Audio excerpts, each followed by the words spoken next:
അടുക്കളയത്തെ last പണിയും കൂടി ഇരുത്തി കഴിഞ്ഞപ്പോഴാണ് എന്തൊക്കെയോ ഒരു ഛർദ്ദിക്കാൻ വരലോ ക്ഷീണോ കുഴക്കോ വിറയലോ എന്തൊക്കെയോ ഒന്ന് വന്നത്. ഏതായാലും മൂപ്പരാൾക്കൊന്നും പണിയില്ലാത്തതുകൊണ്ട് ഭാഗ്യമുണ്ട്. ഞാൻ വേഗം ആശുപത്രിയിൽ വന്നു, ഡോക്ടറെ കാട്ടിയിട്ട്.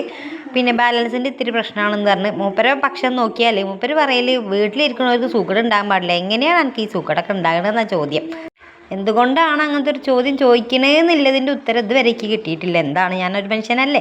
അപ്പോൾ അതും കഴിഞ്ഞാൽ പിന്നെ വേഗം എനിക്ക് വലിയ വില ഇല്ലെങ്കിലും നമ്മളെ പോത്തുകുട്ടികൾക്ക് വില ഉണ്ടല്ലോ, അതിന് മരുന്ന് വാങ്ങാനായിട്ട് മൃഗാശുപത്രിയിൽ ഒന്ന് വന്ന് പിന്നെ വീട്ടിൽ വന്ന് കഴിഞ്ഞാൽ ഇതാക്കണം, നമ്മൾ ഹജ്ജിന് പോയിട്ടുണ്ട്. നമ്മൾ അയൽവക്കക്കാർ അവിടെ നിന്ന് കുറച്ച് മുട്ടായിയൊക്കെ കൊണ്ടുവന്നിട്ടുണ്ട്.